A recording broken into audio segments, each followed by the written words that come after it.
So, like, I'll just jump into it by saying this. Okay. I wasn't expecting, when we were going to cover this book for the episode, just to deal with so much, like, actual murder. This is real crime. We're dealing with real crime here. This is a real crime book. Yeah, no, it's like Fear Street is basically divided into, here are the books that are basically slightly older Goosebumps, there's demons and stuff, but then here are the books that are just murders.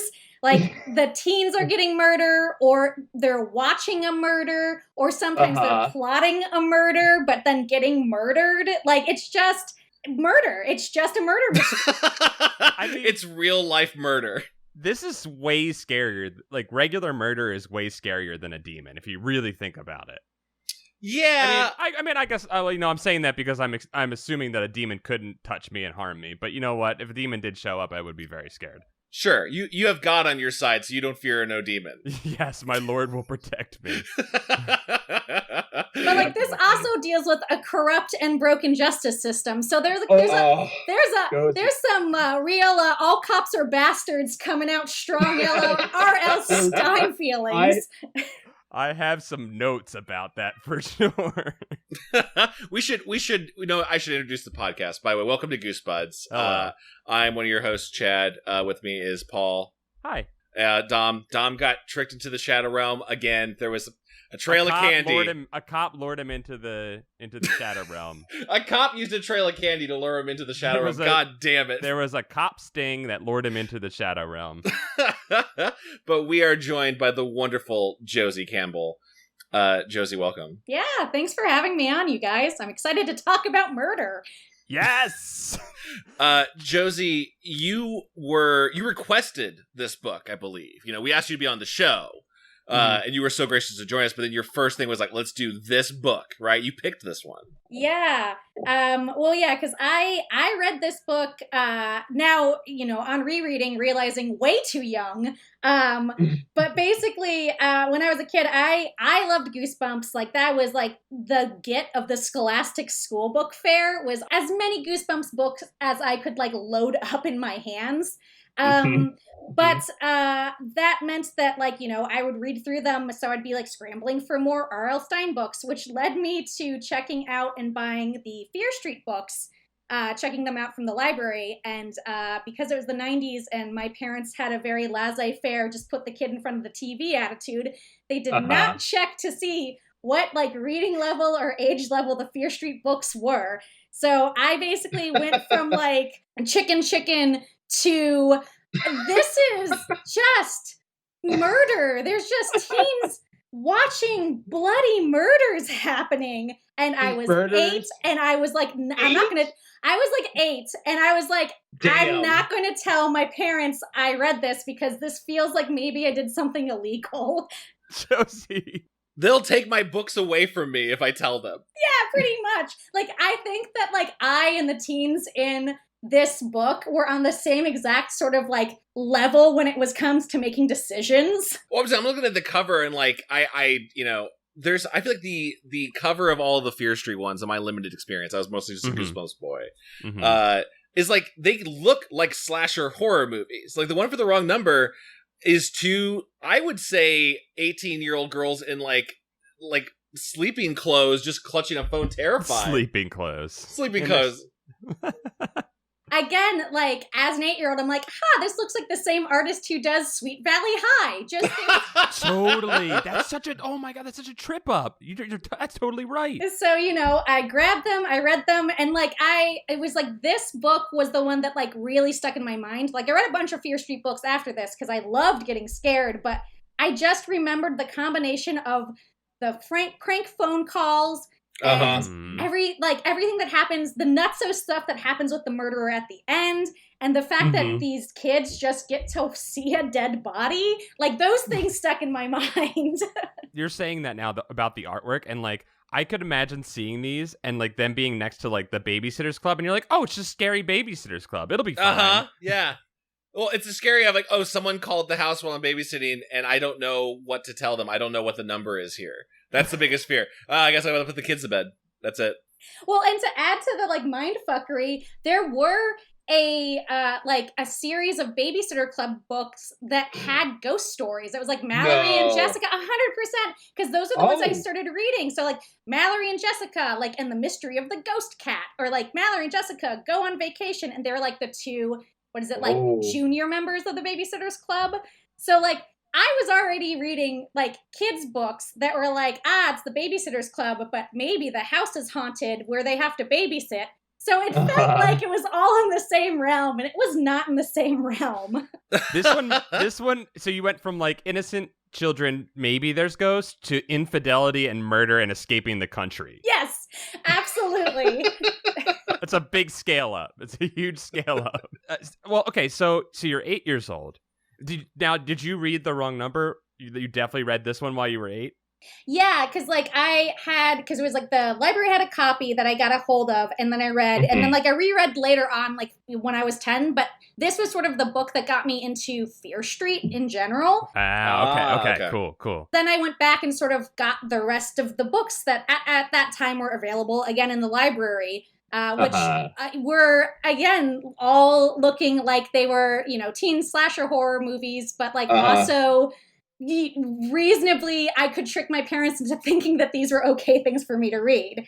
Yeah. But yeah, I was a huge fan of Fear Street, which always like kind of put me on the outs because nobody else was a big fan of Fear Street. It was basically Goosebumps or Go Home. Yeah, you were hardcore. That's the thing. I think kids are probably scared of you. They're like, oh, she knows about murder. She's carrying a knife around and just stabbing at the air all the time. We gotta watch out for that kid.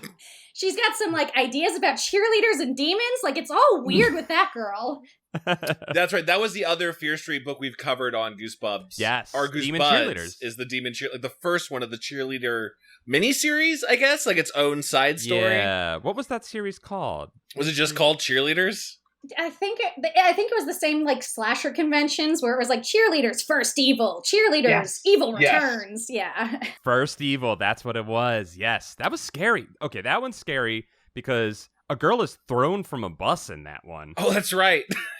During a demon storm, I believe. Well, there's a deadly car accident in this one too. There's like that was the first one. I was like, oh, this is a real unrelated to anything in the book, right? Like, oh yes, the car accident. Early on, there's a multi-car pile-up where they're like fleeing the car as off the highway, which I don't know if that's safe. I don't know if we should recommend that. I don't know. Before we dive into this, Josie, I do want to say I'm going to give your parents some credit. They probably were happy that you were reading books, and that's all that mattered to them.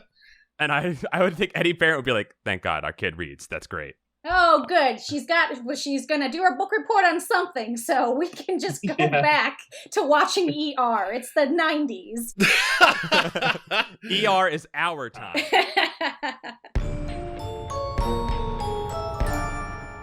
Let's set up this story a little bit, right? Let's lay the ground. In the world of Fear Street, which is also all one town, which is kind of cool, right? Mm-hmm. A persistent world. Hold on, I gotta say, Simon Fear, I don't remember that from the first book, but that guy has the scariest name. That guy was destined to be haunted. Oh, that's the founder of Fear Street or something, right? I think so. Yes. Like it was Simon Fear's streets, as streets often are. Oh, he was the rich person who owned that street before people started moving in. Yeah. Okay, gotcha. Josie, do you remember, I'm assuming, like, are there books in Fear Street that deal with, like, him, the actual, like, Arkham legend or whatever? Well, it's like, there's, like, a weirdly convoluted sort of mythology where, like, the Fear family is, like, connected to all these weird going-ons. Whereas, like, Sarah Fear was, like, part of the cheerleader books. Right. And, like, I also kind of think that, like, R.L. Stine was just throwing whatever spooky names he could at things. It's like, yeah, sure, whatever. Yeah. Like an old-timey rich man, he's dead and he's a ghost and it's Fear. Okay, let's get some money, I got a new Fear. Blades Fear is his name. And this one's a different type of ghost. Anyhow. This one's a knife ghost. Yeah. Jesus Christ. I'm pretty sure that's one of the ghosts in 13 Ghosts. I'm pretty sure there's a knife ghost. Oh, definitely. Without a doubt. So there is a whole town centered around this, like you're saying, Chad. There's a whole Fear town. Yeah, and I in my mind, I find it a very fascinating concept because I'm trying to partition it in my head of how like the people in Fear Street. That's not the town. The town's called like Sunnydale, not Sunnydale. That's Buffy. Yeah. Shadyville or whatever. Shadyville. Like it just lives in that kind of like fictional world where people in Gotham just live with the nightmares, right? It's like there's a Fear Street where there's been murders and like witches and all sorts of crazy stuff, but like we just don't go to that neighborhood. Yeah, we don't go there. That's the bad neighborhood. That's the crime alley of like their like little suburb. Which I also love that like in this book, like the big city kid doesn't believe there's a bad part of town. Oh, yeah, that's a city thing. that's for us. You guys just make it up so you don't feel bored out here. Yeah. Let's talk about Chuck, the big city kid who has come in. We're following not Chuck, but instead Jade, the friend of Dina. Dina's our main character. Mm-hmm. Yeah, please. And something with the beginning of this book, and Josie, please let me know if you also noticed this, because you're also a Goosebuds reader. Do you notice that in like the first chapter of every book that R.L. Stine writes, he goes frickin' crazy with references to things. Like he just like goes, he's like, it's like a reference riff shot. Like he just keeps going, boom, boom, boom, boom, boom, boom. And I think he's trying to build credibility like instantly in the kid's mind. I love it because like sometimes it works, but like I remember thinking at the very beginning of this book, because like he's like, you know, his prologue is like going to be the red herring of like, who is plotting a murder? Could it be the troubled boy coming into town? But then like that first chapter is like, I think one of the most labored versions of trying to write teen girls I've ever read in my entire life. Incredible. Like down to like, it took me a little bit to figure out what he thought they were doing, because they're squirting like hair gel into the sink. Into the sink? What was that all about? Oh, is that what was happening? To put on their heads and then let it dry without any styling. Yeah, right, because Jade is sitting there with her hair around on her shoulders with a towel, and they just slather it in and let it sit. Is that not how that works? Is that not what hair does? Hey, number one, like again, being like somebody who was a teen girl in like the late 90s, early 2000s, that is like hair gel, even inexpensive hair gel, is like, that's like $15 like literally down the sink. Don't do that. And then the second thing is, like, when you use, like, hair gel was legitimately being used in the 90s, so good on you, R.L. Stine, for being part of the times. But, like, you use it to style your hair. Like, you would...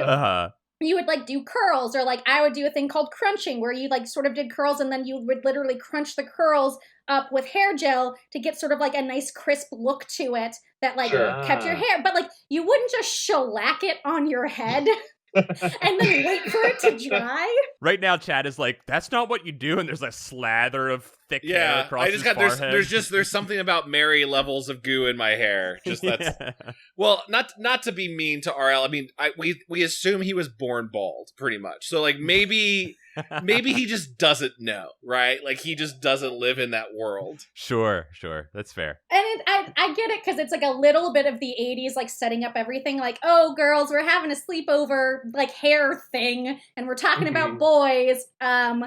But like it's also amazing just the level of like, oh, Jade, you love the bad boys. I do. Oh, you. Like it's just very like this feels like he like watched like, I don't know, Friday the 13th and like took notes of like, okay, teens interacting. Got it. Chapter 1.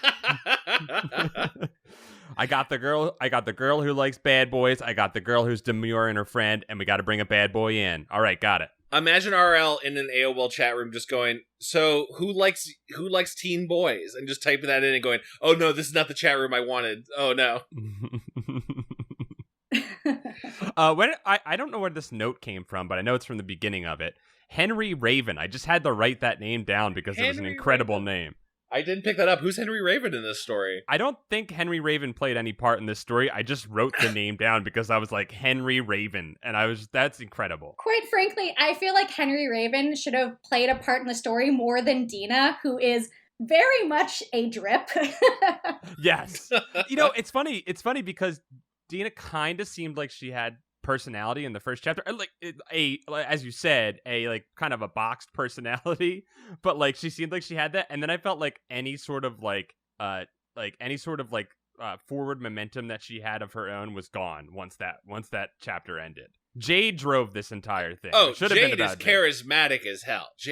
I want to follow the Jade story. I am on Team Jade all the way. She is coming up with the plans. She is, like, crushing on Chuck. Although, like, also Dina is kind of crushing on Chuck. Yo. Yes, that's what I wanted to ask you all. I was getting, absolutely. Yeah, I was getting, like, a very heavy, like, not that this is going to go towards, like, an adult film style, but this felt like the plot of, like, an erotic story about, like, my stepbrother from across the country who moved in, and he's like rescuing a dog from a burning car, and like and like his shirt was ripped or something. Like, this feels like a romance novel almost. She was putting Chuck over for sure at the beginning. Like she was selling him to the reader for like Arlo was like, I got to do the hard work here. So that this Jade thing is believable. Yeah. Nobody's gonna believe that a girl would like a teenage boy unless I explain how tight his shirt is. Meanwhile, I'm like, yeah, tell me more, RL, please. Give me more details about Chuck. I will admit, because I read this when I was like 8, like largely what I remembered from the book is the basic like prank call setup and then the insane ending. I truly forgot that like A, the majority of this book is a murder mystery, and then B, that like in chapter 3 it goes from like 0 to 60, and like Chuck shows up, and while they're coming back from the airport, like there's an explosion on the highway as like there's a 5-car pileup. I loved that part, especially because this accident happens as they're picking Chuck up from the airport, and the dad's first advice when the accident happens is get out of the car, it'll be safer outside. And I was like, what are you talking about? Exactly. I don't think that's safe at all. I think that's the worst idea. I mean, judging on all of the decisions the adults made in this book, like it seems very par for the course. Yes. By the final decision that father makes at the end of this, yes, 100%. Sure. Also, these parents exist in a like, maybe this is just what living in Shadyville, Fear Street Town does to you. They seem like removed from emotion for most of it. Like right. The father has a son from a previous marriage that he's only talked to twice, or at least Dina's only ever like met twice, which happens, but also just feel like he's very removed. But then his son is like charged with murder, and it's like they're having dinner, and he's just kind of like annoyed, as if like the garage like door hasn't been working. Right. It's like or like Chuck's like a dog, like a bad dog, like, like not overcome with grief, not like not even getting a lawyer or anything. It's just a like, yeah, like that Chuck really getting arrested and making my life hard. Like, yeah, Chuck, why are you doing this to me, Chuck? Should we, I mean, yeah, there's about like 10 chapters, I'd say, of just like, I feel like there was a love triangle story between Dina, Jade, and Chuck. That was just the, like, the fun with calling, and also the fun of Dina, like, calling boys and just telling them that she likes them. I like how, like, low stakes the pranks are at first, where it's just, it's basically like do you have Prince Albert in a can? But it's even less. It's like, Dina, maybe you can muster up the courage to say hello to Rob, your crush, and then hang up the phone again. Yeah, and then, by the way, there was just like a line of, like, in the description where she's calling Rob the crush boy, like, either the first or second time, and as soon as Dina's like, I just think you're really handsome and cute, like, maybe we should kiss or whatever, and then the description was, suddenly, Rob didn't seem so sleepy. Rob seemed like he was awake. I'm like, RL, dude, like, I know what you're saying there, but like, RL was thirsting. He was thirsting this whole book. This is kind of a sexy book in a weird way, except for the murder part. But like, it's also like weirdly like the murder's related to the like man's mistress and wanting to leave. Like, there's a lot of like weird, messed up romance happening. In this book. Yeah. Yeah, the fact that Jade, I think, actually tells Dina to be sexy on the phone, I was like, whoa, you can't say the word sexy in an R.L. Stine book? That's not allowed. Did you forget where you are, Chad? You're on Fear Street, I'm on Fear Street. I'm on nothing scarier than having sex for the first time.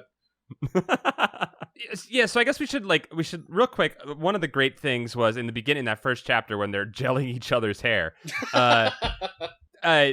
Jade does notice that Dina has this I don't even know what the telephone looks like. The way it's described, it sounds like it's an entire switchboard. I think this is like the first time R.L. Stine has ever heard of the idea of like direct calling anyone. Like he's just like describing it as these two teenagers like explaining to each other like what being able to like speed dial is. Like he's describing speed dial, but like in these tones of wonder. Do you realize that this phone instead of dialing in 9 numbers, I could just push 1 and it goes straight to grandmama. I also appreciate that he felt like he needed to set up that her dad works for the phone company, which is why she has this marvel of a phone. Yeah, it doesn't come into the story in any way. There's never like we gotta break into my dad's office and use the phone network or whatever. It's just saying, this is why we have this brand new technology. You're right, Josie. Yeah, so like we discover this elaborate phone. And that's what leads them to, like we were just talking about, these very juvenile pranks, which are fine. They're juveniles. They're allowed to do that, right? But then they, their fun is over. They got to go pick up Chuck, and they pick him up, and there's the accident and everything. And then first day of school, Chuck gets in a fight and pulls a knife on somebody. Never explains why. Yeah, that was right after the explosion, too. So, like, the course of events are we have to pick up Chuck. On the way back from picking up Chuck, there's an pile-up explosion that he darts in and saves this dog out of this burning car. And then the next chapter is, Chuck pulled a knife on a guy at school. Yeah.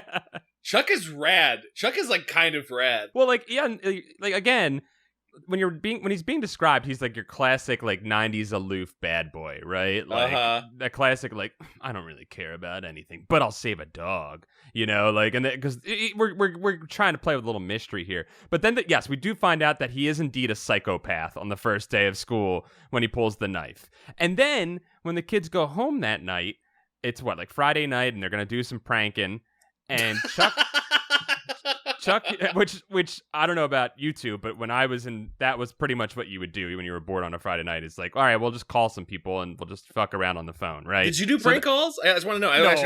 I was too cowardly to do prank calls. I would do prank AOL chat rooms. Like my friends and I would but this is like years later because like AOL chat rooms didn't come up until well after this book was written. We would jump in chat rooms and like pretend to be like 30 years old. Like we were just like pretending to, which was very convincing for a group of like 14-year-olds to be like, yes, we have business in the city. We're 30. I know 30-something stuff for sure. Yeah. We go into Washington, D.C. all the time on the metro. On the bullet train that only adults can ride.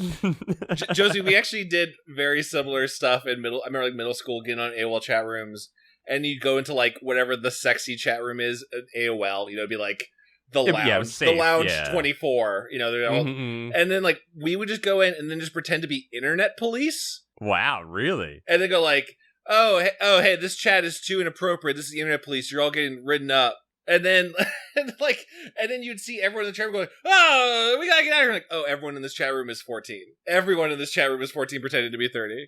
I like the internet police. We're gonna get you. We're gonna come for your AOL discs that you've been using as a frisbee. Give us the free minutes back. Yeah, you have to do. I think if the AOL police did get you, you did have to do community service in equal amounts to the amount of free AOL you used. That was the punishment. Oh my god! And they make you work on printing those like free trial discs. Yes, that's how they made so many of them. Was all the kids that got in trouble for pretending to be older. That's why they came up with chat rooms, is to reinstate child labor in the United States. Oh my god! It was the grift. It was a grift all along. Guys, the murder's not the only mystery being solved with this Fear Street book right now. We're getting to the bottom of some shit here, guys. Sorry, but you were describing the plies. No. We love these tangents. That's what we're here for. Oh, yeah. But I just wanted to say that he pulls the knife, right? And then they get home that night after the knife fight. And they're doing their prank calls, and then he makes a bomb threat as his first prank phone call. It's again 0 to 60. Well, that's what you get with Chuck. Yeah, Chuck likes to live on the edge for sure. Chuck in his room, they never describe, is just like doing 5-finger fillet with his knife blade, just like over his desk. They don't ever show you what his room looks like, and I'm sure there's a wood table that he's just... No. They also never explain what the fight was about at all, other than he calls up the kid that he pulled a knife on and says the Phantom of Fear Street. He calls himself the Phantom of Fear Street, yes. But Paul, I want to let you keep going. So that's the night where they do the second round of pranks, right? Right. And so there's a couple. They're doing like their fun time, like calling the boys they like and pranking them, right? And just like basically just flirting, which is that's an innocent little thing they do.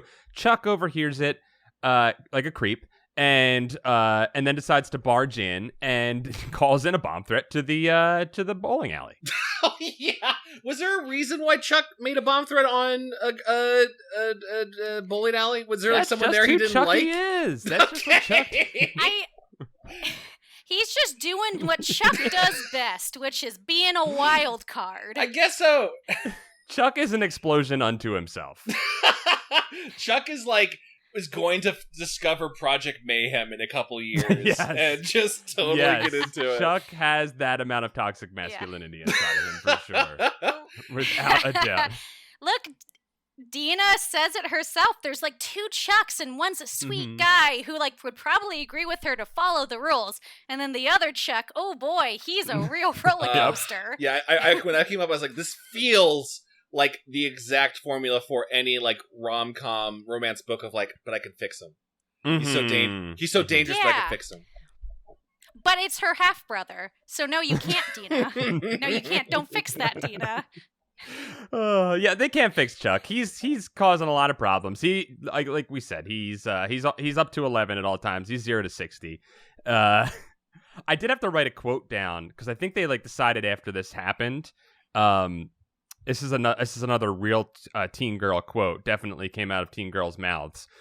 Which is, I think they were saying that they shouldn't do this anymore. And I believe Jade says, "But I like telephoning, and so do you." It's the hottest new craze, telephoning. We all love it. Every girl wants to telephone and schlack gel on their heads. I do appreciate, RL takes a lot of glee explaining how, the unholy light that comes into Jade's eyes when she's like, yes, I can telephone another prank. Like she is into it. I honestly really like Jade as a character because I like her. I like that that passion for a little bit of prankishness. I like that. Sure. She's got some. She's fun. She's a fun person. But I like that she's also into crime and confidence skills as well. She likes. She's very good. She's very good at manipulating people, and it's very fun to watch. Yeah, she's also I feel like she's encouraging Dina to come out of her shell a little bit with the. That's true. Call a boy and tell him you like him. That wasn't too hard, right? Mm-hmm. And then they're gonna meet up on a date at some point, which I guess okay, yeah.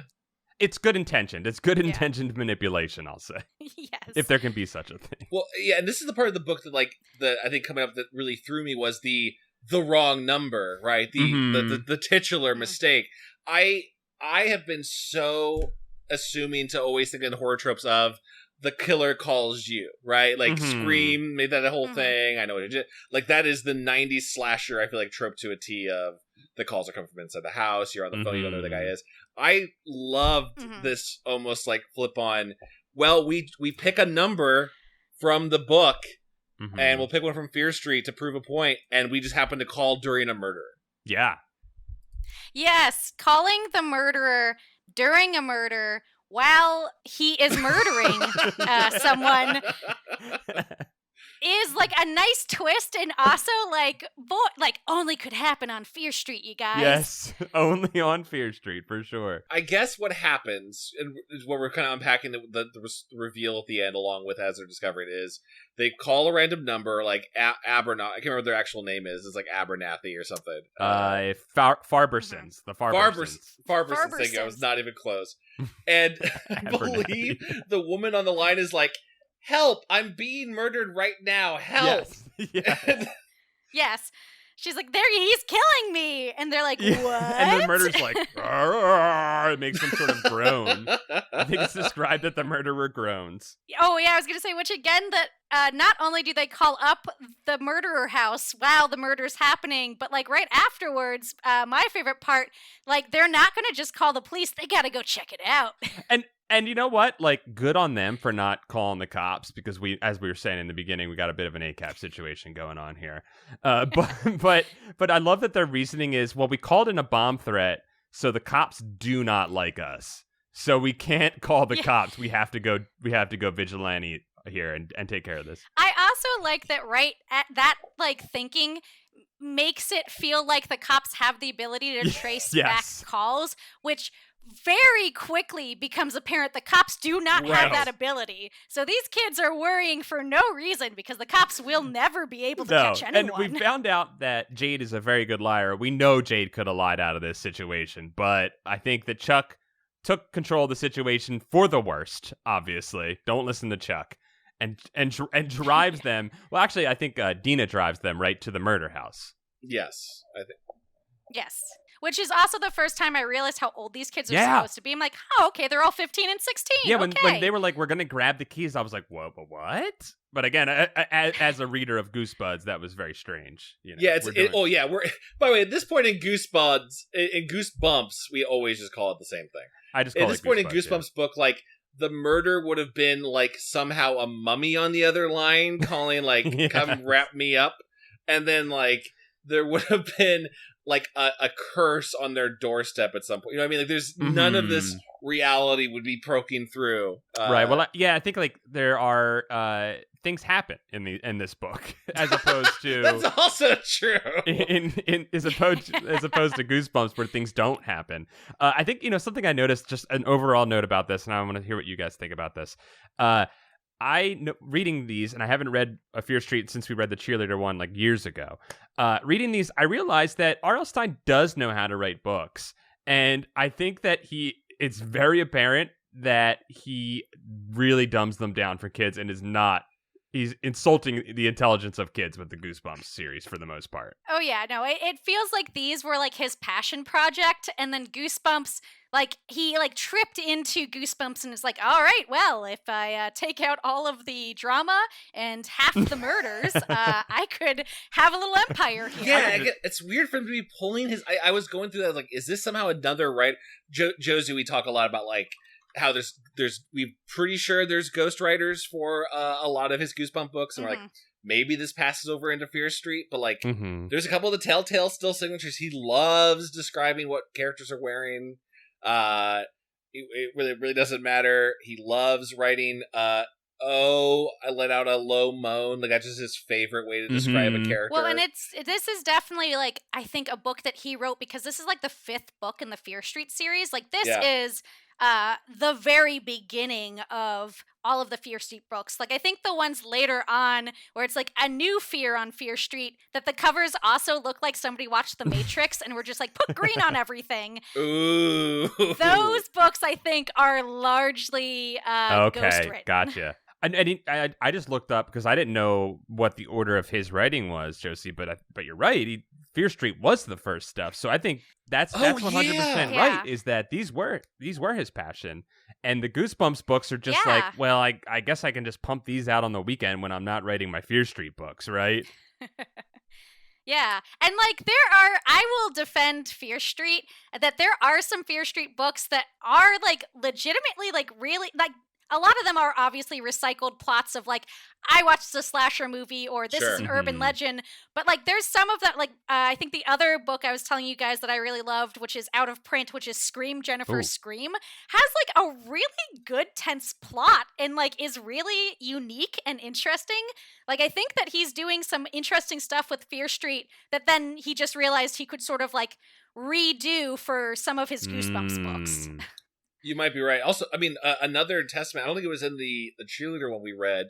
I don't know if you remember this in other ones, Josie, but like, I loved the cut to mini chapters of like the killer's thoughts. Yeah, what was that? I guess? It didn't really finalize that, but yeah, that was interesting. No, it didn't really do anything. I thought it was interesting. Well, because I think he was trying to set up that maybe this is a red herring and that Chuck is somehow involved in the murders. Because, like, it's, you know, it's starting out like, I've got a plan and it's all because of my parents. Which is, once you realize that the murderer is a full-grown man, that becomes weird and he doesn't do those chapters anymore. But I do appreciate him flipping back to the murderer's perspective, where he's just like, yes, I've murdered once. Now Shall I I can murder do it again? Yeah. Methinks I shall. Yeah, I did think those chapters were interesting. It starts off with that as the prologue, which is it's a fun way to start it. Yeah, and also because RL has this like masked killer, right? This what they encounter when they get to the house is dead body, blood everywhere. My Goosebumps instincts are like, well, this is all fake. This is some sort of like surprise party, you know, like, or what? Because nothing can be real in Goosebumps. Everything always has to be a prank. No, there's just a man with a mask, like staring, like still there. The Jason Voorhees is still in the room. The like knife, the bloody knife that the woman was stabbed to death with is still there. And like even when like this guy starts coming after them and Chuck picks up the knife and the murderer is like, kid, you're not gonna do anything with that. Yeah, Chuck's like, oh, dude, don't worry, I came from the tough streets, and he throws the knife into the wall. Like, I was pretty impressed with just that move. He's like, run! I do also appreciate that throughout this whole novel, there's key points where people point out that they should call someone on the phone. Like, as if it's a motif. They're like, we should call the police right now. The murderer is already here. Quick, Chuck, throw that knife and we gotta go. It's funny because they only use the phone when they shouldn't use the phone. And then every time that they should, they don't use it, which is, I guess that's the motif here, right? Is that they're just using phones entirely wrong. I mean, not even to put any blame on the victim. I do find it interesting that she was near a phone and able to answer it, but not able to call 911. But maybe she was about to call it. Maybe she's about to dial 911 and the call coming through. You know, you ever like you're on your cell phone, you're about to call someone, and then someone else, your mom calls. You're like, not right now, mom, I can't. But you pick them like, oh, hey, mom, okay, fine, we'll talk. Look, I think you could say that they're really culpable for her murder, which is why they have to solve who actually murdered her. It's the guilt of the murder that they caused, that they enabled, is what's driving them through the rest of this book, for sure. We kind of contaminated a crime scene and then proceeded to not, like, I agree with you, ACAB. Like, the one time they probably should have told the cops was when they got in their car and were being chased by the there were killer. A couple moments. There were a couple moments where cops might have been able to help here, right? Yeah. Yes. The killer chase was one. Just reporting in general that a woman had been stabbed to death. It would be two. Although to the kids' credit, once because the cops show up and they arrest Chuck because his prints are all over the knife. Once they do try to come clean, these cops do not believe them. These cops, and again, talking about real crime, I was reading this. The cops are, one, they're incredibly aloof, and two, insistent that they got the guy, right? That Chuck is their criminal. And from watching many real crime things, that's 100% true in what cops do. Yeah. No, that part did track. That was like, we got at least a piece of evidence to be done with our job. We're done. This job is done, yes. Yeah. I thought it was interesting how much they spread out the mystery over who is the masked man, only in that it felt like beyond obvious that it was the husband. Like, there's just even that night when the detectives show up, they're like, well, Mr. Faverbacker, I'm sorry, I'm blanking on whatever his name is. Farberson? He showed up right afterwards and found the body and said that he saw you guys do it. I'm like, well, so then clearly he's the killer. Right.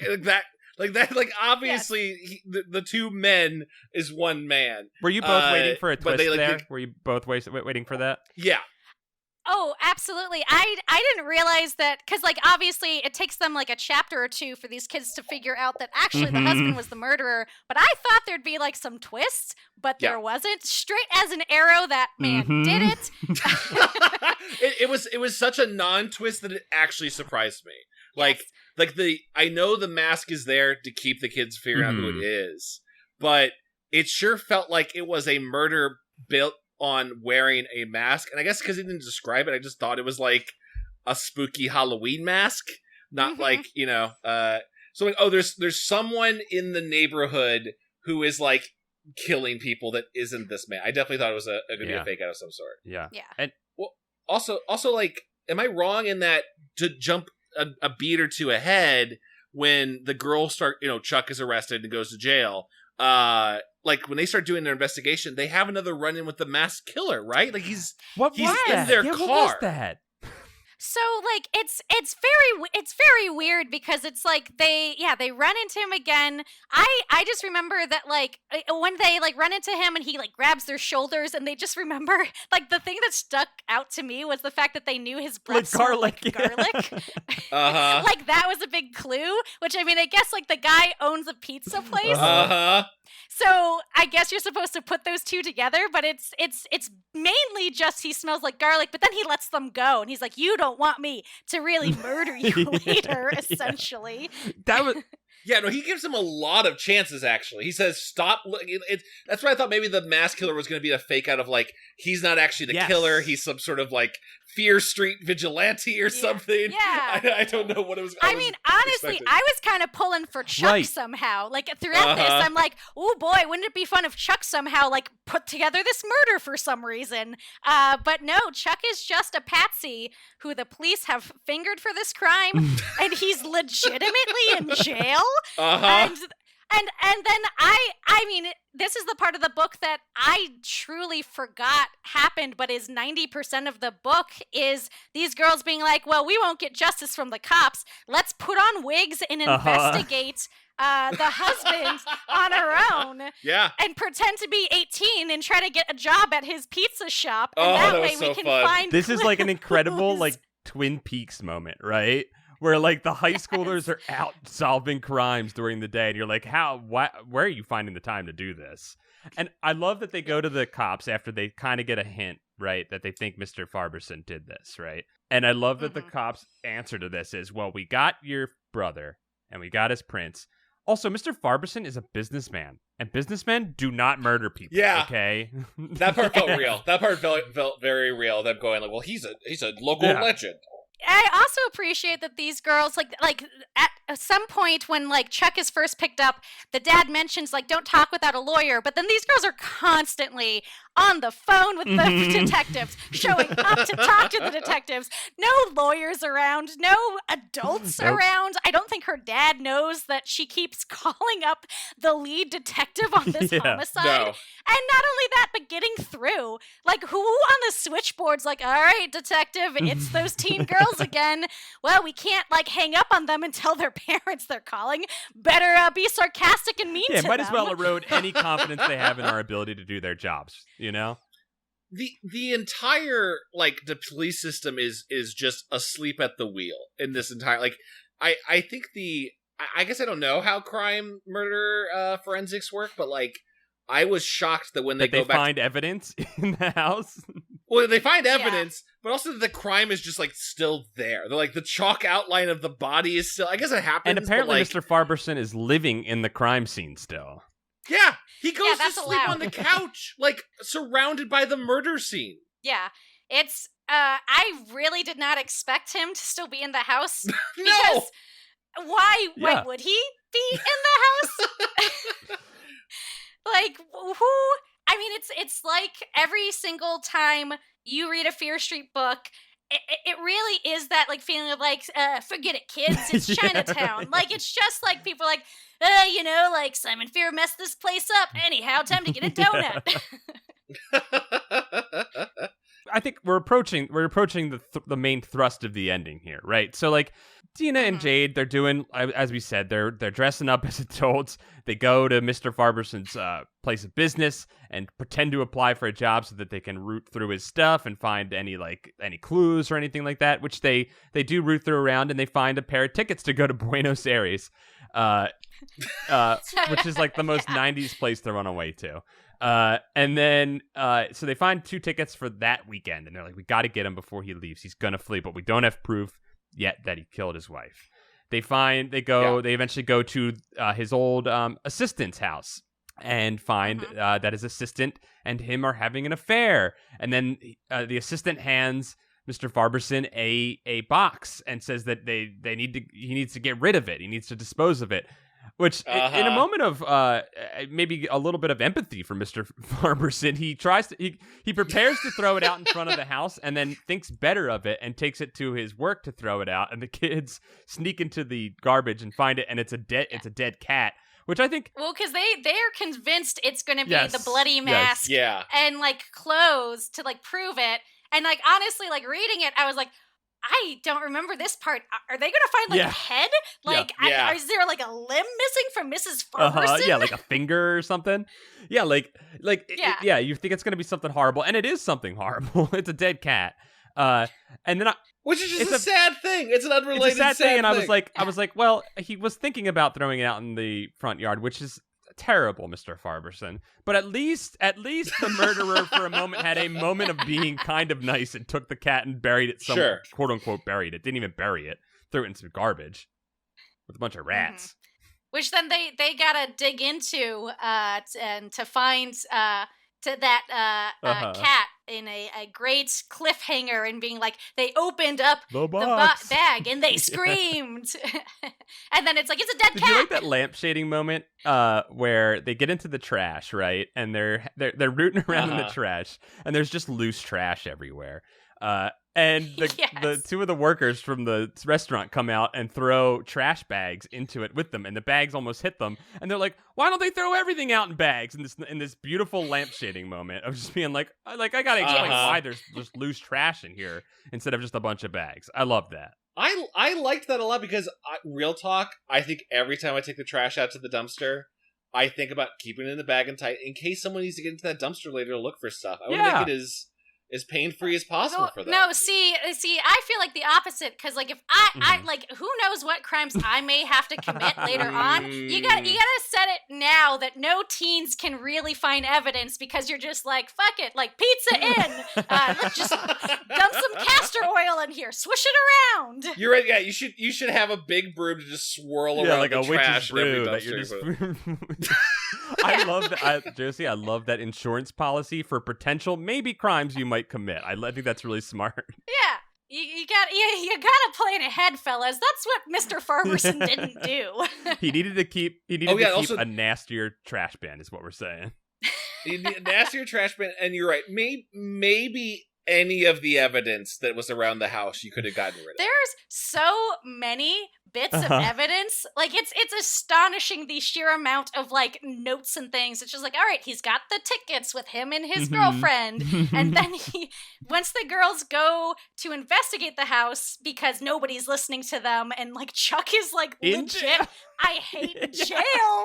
Please get me out of jail. I hate it here. Not only that, all the men here are real criminals. None of them have been wrongly convicted, by the way. These are all real criminals. There's a man who's bragging about killing an entire family in here. Get me out. Which, like, frankly, is maybe the most 90s thing of all, is the idea like, well, this one white kid is wrongly accused, but everybody else in this jail, they really deserve to be locked away. Here's the thing, Chuck, is no matter what, you might go to jail for calling in a bomb threat. I don't know what the penalty is. I thought about that. I was like, well, Chuck, you're going to jail at some point, because you did 2 crimes here that I know of. I did love that, though, that the scene where they were like, he hates jail and everybody else here is bad for sure. Yes. Josie, I think you were setting it up. They get to the house, right? They find the most damning evidence, which is the letter from the former wife, the deceased, the victim, saying like full on all of the motivations, like, dear husband, you have blown so much of my money. You are terrible at running a pizza place. God, you're just a piece of shit. I am leaving you and taking what money I have. I'm divorcing you and taking all my money with me. Like, it's just like the perfect amount of motivation. Like, and it's all written neatly out in this note that he's just like put in a drawer in his files. Yes, he's filed it away for like, well, can't let anybody know the motivation for my crime. The tax accountant might need it later next year. I filed it under M for motive so that I can find it later. So but that, leads up to, I think, my favorite part of this book, which is the girls, after they've unsuccessfully put on wigs and try to get a job at the pizza place to look for clues, which they did find, the 2 tickets, and then they follow the cat lead, which leads to a literal dead end, and then Chuck is like, I'm going to die in prison. They go to the house, they find this motive note, and then Mr. Farberson comes in and catches them and locks them in a room, and they're like, okay, well, we know this room has this, like, window that basically is hitting this branch. We'll just climb out the window into this tree and get away, and they climb out the tree, and then they hear the sound of a chainsaw. Because Mr. Farberson has taken a chainsaw and he is going to saw down the tree. I love the girls are currently climbing and it's on. raining, and he's got wild whites of his eyes showing. He's gone completely insane. He's leaving in like 12 hours. Right. Yes. Right? Like, they say before they climb out on the tree, like, you could let us go and just get on your plane. We won't tell anyone. I think this is before they get on the tree to saw, and I was... But his wounded man pride will not allow him to do that. So no, the saw must come out. The chainsaw must come out. Yeah, well, yeah, can I just call it, there's a moment before the chainsaw, because I'm with you, Josie, that's my favorite fucking point, where it just goes full on Looney Tunes, right? Is the part where they're caught by Mr. F, and he's like, I think at least choked out one of them already. Oh, like, he choked out Jade and knocked her out. Yeah. The darkest scene, I'd say, is probably when he corners them in the one room. Dina runs, which is probably actually the smarter thing to do if you can't fight back. She actually runs. And as far Jade's fate is unknown for a couple chapters. There's a line. So we were talking about how we thought maybe he didn't do it, and there's a moment where he kind of paints it like maybe this was a misunderstanding, right? Like maybe Mr. Farberson didn't do it, and then Farberson twists a little bit, and Jade tries to hit him with an ashtray, and he misses, and he goes, "So you like to play rough, don't you?" And I was like, "Whoa! Even if you're innocent right now, that was creepy as shit. So do not you've dug yourself into a hole, Mr. Farberson. No matter what."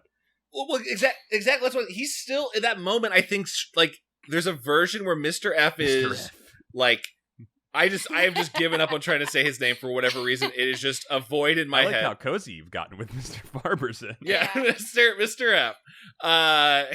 Well, I think even when after he's choked out Jade and she's coming to now in the other room that they're about to climb out into the tree, he is still going like, I have half a mind to call the cops.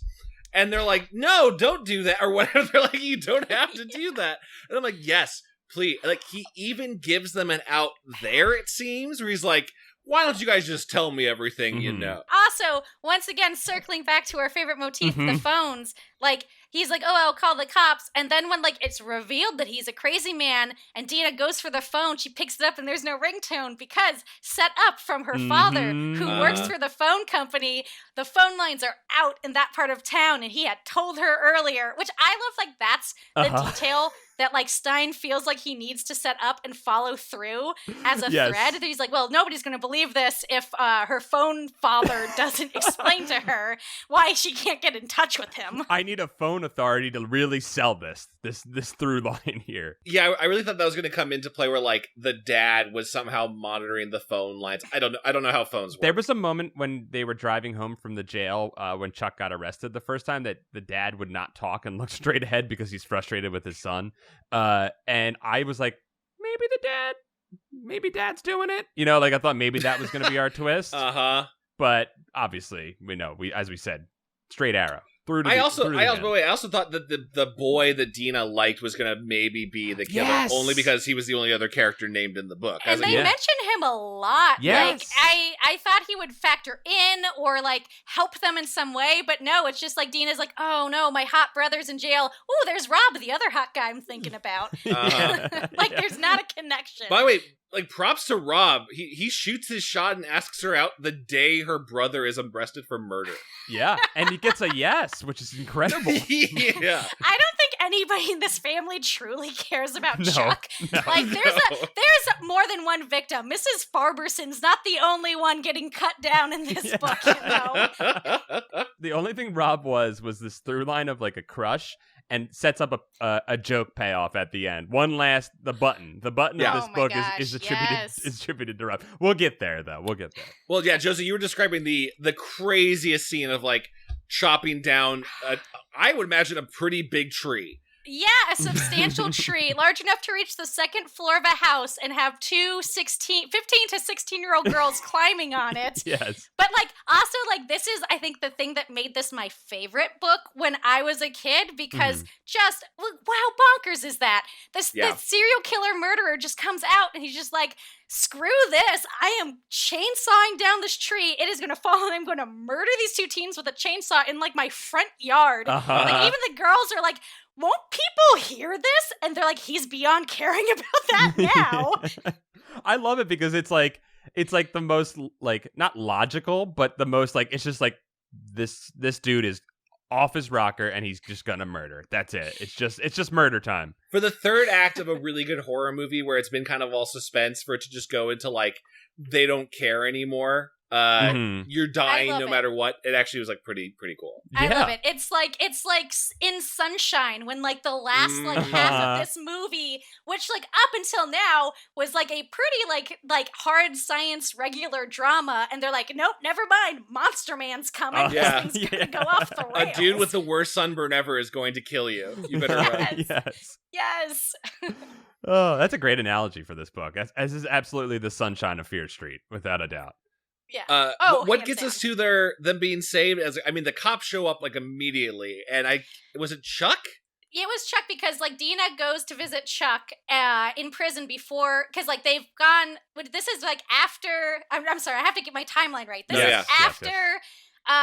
They've tried to Scooby-Doo their way in. They found the dead cats. They know Mr. F is going on a trip that he'll never come back from with his mistress. They've tried to tell the police that they have their dedicated line to the detective. That doesn't work. So they tell Chuck, okay, well, we're just going to go investigate the house. And Chuck's like, no, don't do that.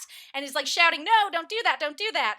So then when these girls are about to get chainsawed down from the tree, that's when the police show up. And you find out that Chuck told the main detective, but like it wasn't like he just like called the detective, like he... And, like, was, like, explained, hey, these two innocent girls are about to go to this house. Like, there's a whole reveal where it's, like, it's, like, 3 layers deep of, like, not making any sense, where it's, the police had always suspected that the husband did it, but they needed to keep Chuck in jail as, like, a red herring for the murderer, so he didn't know that they were onto him, and so Chuck agreed to do this. And, like, the dad agreed to do this. Yeah, of course, Dad was like, yeah, put my fucking prison son and scare him straight a little bit. He stared straight at him. Literally, he's like, oh, I thought that this would teach him a lesson. And you're like, damn, Dad! And Chuck is cut down by this and being like, I guess it's okay. I mean, I think, I guess it's... He's, like, sitting there saying it's okay. I'm like, Chuck, you're allowed to be mad right now. Yeah, Dina gets mad on his behalf. She's like, this is messed up. Yeah. But then the detail that, like, makes it all is like, okay, so Chuck's in on this. He's sitting in prison so that these guys can investigate Mr. Farberson, and they're not telling these teen girls. But then when he finds out that these girls are going to go confront the actual murderer, instead of calling the detective and being like, hello, it's me, Chuck, the patsy, the person who you've been working with, he's like, the only way I could get hold of him was to, like, basically, like, do another prank call. And say he was gonna confess, which I feel like the detectives would be like, wait, really? Like, you did it? Okay. Like, we'll go over there. Yeah, so he's like, I'm gonna confess. So they're like, cool. And he's like, and that's the only way I could get these people who presumably have told me what's going on to go investigate the house. The house that they haven't investigated, but they know they got the guy. They know they're keeping their eye on the guy. But they have not gone in and found the motive note that's in there. No. And they have not set up any sort of like like barrier to this guy leaving the country in any No. way? No perimeter. No. There's no they didn't look anywhere past like, oh well, she got murdered here. Why would we go upstairs? There's no murder up there. Each room is its own standalone existence. Look, They we already exist drew the chalk outline. That takes a lot of work. It's really exhausting. We kind of ran out of chalk, I'll be honest. We need to get more chalk. We like to take a week off after that, at least. Well, also, like, to add on to that, too, not only were they not investigating him in the house, the girls were doing stakeout. Like, they were doing all the detective work. Yeah, they're following people and stuff. They're following him, his work residence. Like, the cop should have been there in one of the scenes. Like, I honestly thought that maybe like they reveal like in that one masked guy with like garlic on his breath was us trying to tell you kids to like, but no, that was definitely just the murderer. No, yeah, it's surprising he didn't kill you right then and there because we weren't around. He would have gotten away with it. Yeah. We were not watching that guy. I love it. I love that ending. It's insane. It's definitely an ACAB situation where they put an innocent, basically an innocent child in real jail with real criminals, apparently very hardened criminals, for an extra week. Insane. Absolutely insane. Oh, I was gonna say, and then you get that wrap up where like it's as if he was like, and then this is the end of a sitcom where Chuck's out of jail, our old pal Mr. F has been arrested, no word on if Linda knew anything that was happening, his mistress, but then Rob and Dina are gonna have a date, and Jade and Chuck are an item, and then it like, I'm trying to like find the part to actually read off it would be beautiful, yes. Ending of this where like Rob's basically like, oh, can I like, or no, like she's like, Rob is asked her out, they're exciting, it's exciting, and then we get to the very end and basically they're gonna do a double date, and they invite Jade and Chuck, and Jade's like, oh thanks, I have too much homework, I'll give you a call after school. And then we get to the actual last paragraph in this whole thing, which is, okay, said Dina. She started to turn down the hall, then stopped. On second thought, she told Jade, I think I've had it with telephones for a while. Maybe you should just send me a postcard. The end. Dun, dun, dun. I found it such as silly as it was, because the Goosebump endings would always be like a bad end twist like this. Like, it would have been, I don't know what the Goosebumps version would have been like. She answers the call, and then the voice in the line would be like, you got the wrong guy, I'm coming over. Or whatever, right? Or something dumber than that. It was almost like they all just get to go on with their lives. Well, it is weird to realize that, like, in some ways, the Goosebump books are, like, more dark. Like, there's always that ending of just, like, and then it turns out I was actually the monster, or it turns out you're never going to stop playing this weird-ass Calvin Ball game with these beast creatures. Yeah. Like, this is just like, you know what, kids? We had a fun time investigating this murder. Chuck's got PTSD. Let's exchange some mail. It's like the fun time murder is over in this, right? And then in a Goosebumps book, it's like, nope, you're trapped in eternal torment. Enjoy. I love that. I liked enough where, like, I don't know, and not to put you on the spot, Josie, if you can remember if these characters pop up again in Fear Street, but, like, if this was, I also want to read more of the series for sure. And I'm looking forward to covering it more in the podcast. Like, I would hope, I liked these characters enough, or at least maybe Jade, and Chuck's got some interesting stuff going on. I would hope that they would, like, appear in other Fear Street books, not even as, like, main characters, but I would be so down for, like, you know, Fear Street, the case of the evil veterinarian office. Like, you know, like for Chuck to come in as a side character on it. Like, I at least, like, that's cool. I'm glad they didn't get a bad end. Oh, right? I have a question, Josie, since you're an expert on the Fear Street series, and I don't, it probably was nothing, but when they were going to the house to investigate Mr. Farberson's house for the final time, they have to go on foot because they don't have a car available to them, and they're walking through, and they see like a figure while they're going. And was that a reference to anything else, or was that just a random thing? I kind of think it was a random thing. Like I said, I don't really remember the books surrounding this fifth book super well, but like I mean, again, like, there's a weird shared universe. Like, there are definitely other weird shit happening on Fear Street. So I thought that was supposed to, I honestly thought that was supposed to be, like, Mr. Farberson, like, beating them home. Oh, gotcha. So that's what I picked up. But, like, also, like, I mean, you know, there's a book with, like, a cat monster. There's demons. There's ghosts. There's just literally more murderers. And I was going to say, I don't think Jade, Dina, and Chuck come back in the background of other books, but they do come back in Wrong Number 2.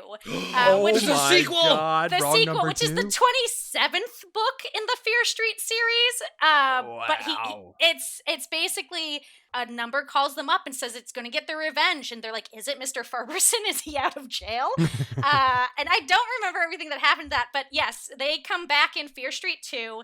And any of the characters that are in general in Fear Street, if they're introduced in a book, usually they come back because usually there's either a sequel or it's like the cheerleaders section where like, you know, you're following Corky. It's just everyone's dying around her. I think that some of the characters that mentioned in the school like sometimes show up on the periphery of other books.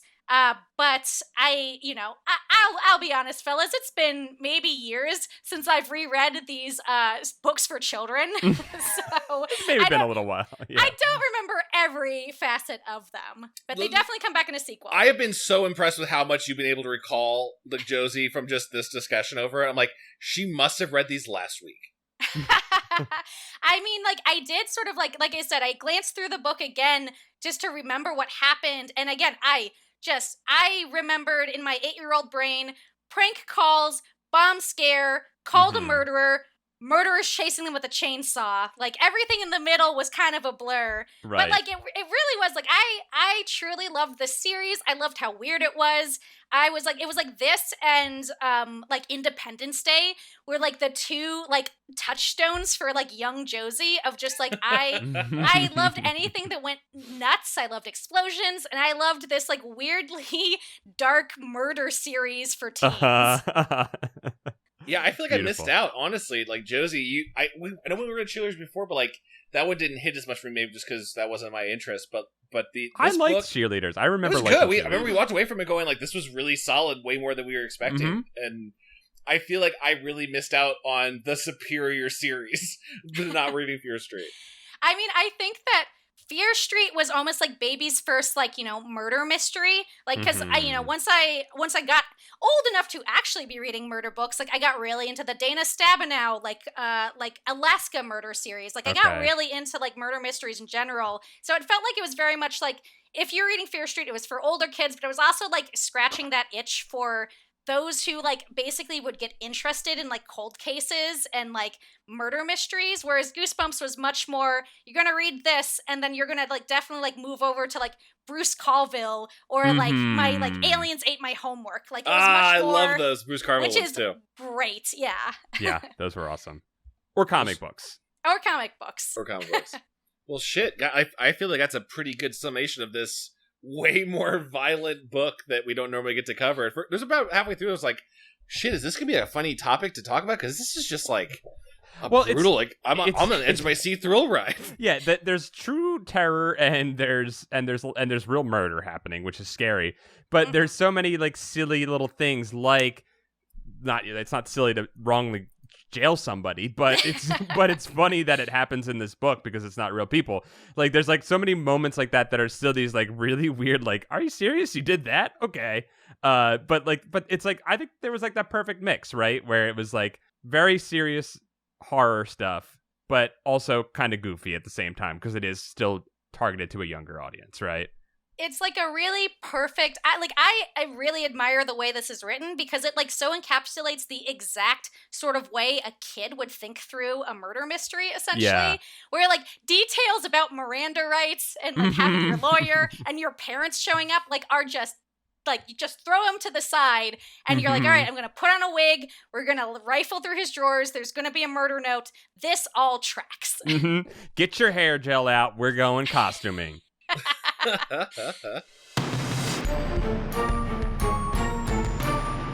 I think that's a Goosebuds, right?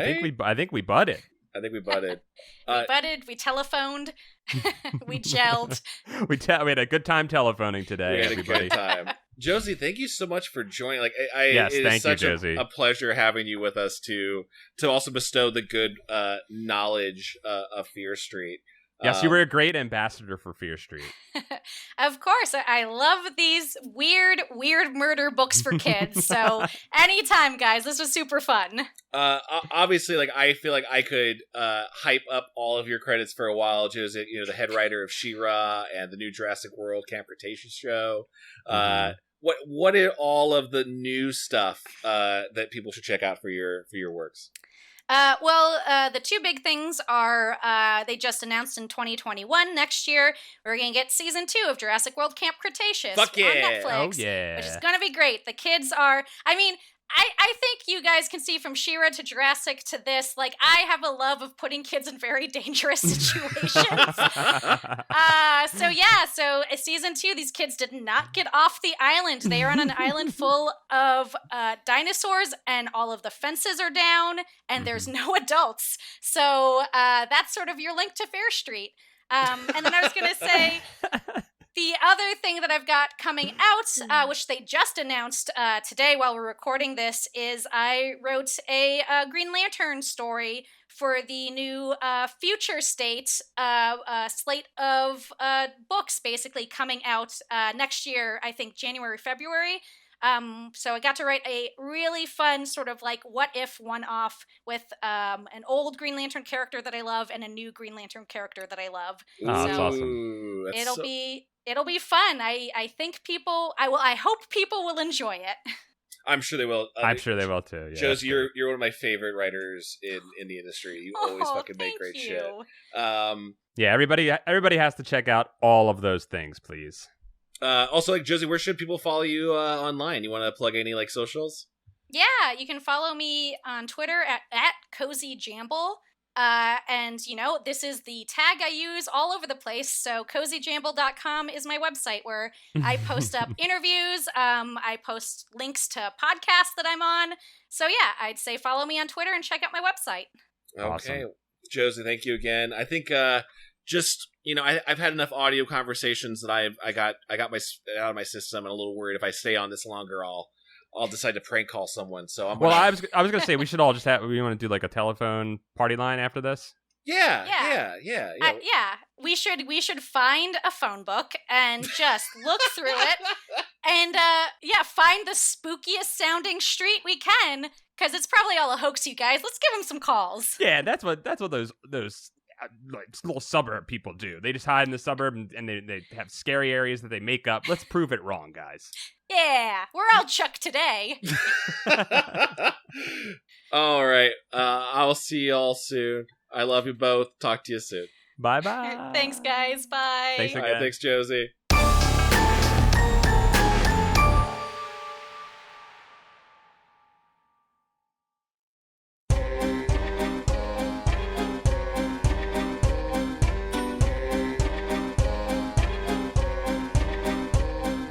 This episode of Goosebuds is brought to you by these wonderful Patreon supporters. We'd like to thank Hollis Hornbeak, Stefan Jive Turkey Kuwabara, Michael McDowell, Cameron Murphy Audio, Josh Robertson, David Cron, Nick Hinkle, Mickey C, Clayton C, Nathan Dolezal, Buddy Morrill, Mike Lanteri, Mel Dipson, Alacade, Jim Greaves, Natu Pearl Henderson, Joshua Lopez, Jared Mason, Afsheen, Zankeef, Aaron T. Strunk, Danky McStanky, Victor, Dango Twists, Zenticles, Brian Wells, Stealth Bates, Becca McWilliams, Joseph Miranda, Patrick Reynolds, Scott Colopy, Robert Moon, Third Sergio, Jason Crooker, John Keaty, Jonas Blatterman, Clay Castle, Miguel Pardo, Christina Doling, Gaff, Matt the Half-Court Warlock Bachelor, Matthew Extraterrestrial, Sniggy, Reinfected, Maddie, Eshak Arafin, Gregory D. Warren, Alan Saylor, Mikey Jello, Sam Hash, Chosen One, Cody Redfield, Rich Hillborn, Bradford Coulter, Aiden Alexander Dace, Dylan Vaughn, Paul Grasso, Trans Rights, Joe, remember to save early and often. Scott, you're right. Everyone save everything you're working on right now. Walter Fraser, 2 in the slink, 1 also in the slink, all 3 in the slink then. Joshua Jacobowitz, Justin Wagman, Taylor Dierks, Cardboard Walk, the John D. and Catherine T. MacArthur Foundation, Leviathan, Up and Champ, Rug, Jonas Eggman, Trendy Moron, Low Belly Hate Me, Alicia Grafe, Trent Davis, Molloy Stir, Brock Graham, Carl, Anthony Kuwabara, Joe Gorman, Connor Church, Vincent Modica, Heath Robinson, Luke Canoodles, Blake Alvarez, Elusive Koala, Hugh Bolin, Yanni Markovina, Space Tiger, watch out, Zambambino, Brooke X, Joe, Jesus Christ, Corey Shelley, Jeremy Lowe, Christian Vanskever, Brian Hobgood, Jake Young,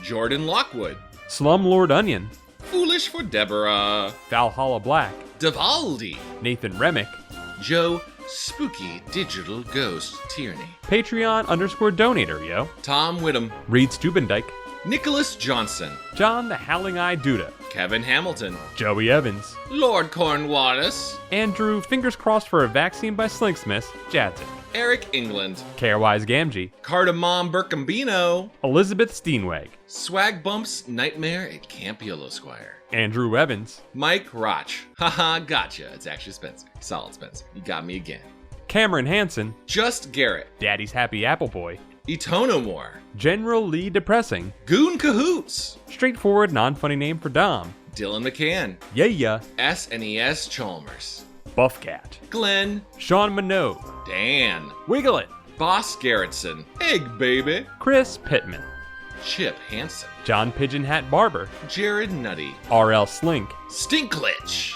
Zach Bush, Calamity Carl, Matt McClellan, Germ Juice. Jonas Envoldson. We'll be right back to our all-male Christmas orgy miracle on 30 foreskins after these messages. Would they be circumcised because it's a Christian holiday, right? I'm trying to think about it. It's a good name.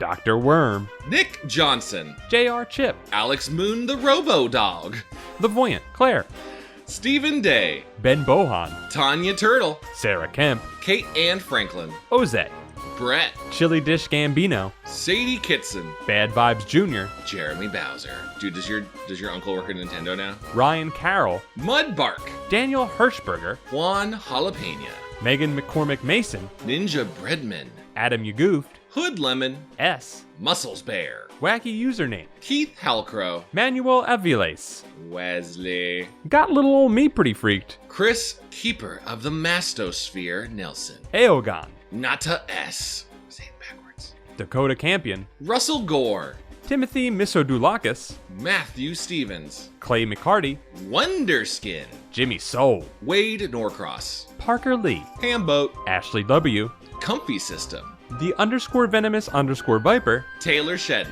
Jordan Slamsey, Flemily, Nicholas Butler, Matthew Sutton, Raymond Hernandez, Patrick Murphy, The Crow Fens, Kelly the Barbarian, Cod Salmon, Jeffrey Owen Cawhey, Kelsey Kinnaman, Who's Ryan, Rustle Casberg, Peanutberg, Dr. Chocula, Xavier Jimenez, Liam Neeson's Doe, Brendan Arafin, Kit, Chris Putrikis, John W., Sunset Streak, Adam G., Meet Virginia, MEAT, The Shreknomicon, Kenyon Hansen, Robert Allen Cook III, Michael Mello, Dungeon Kappa, Adam Muth, and Ashley Northup. Mike Spaghetti Jones. And we'd like to thank these new names to the Book of Names.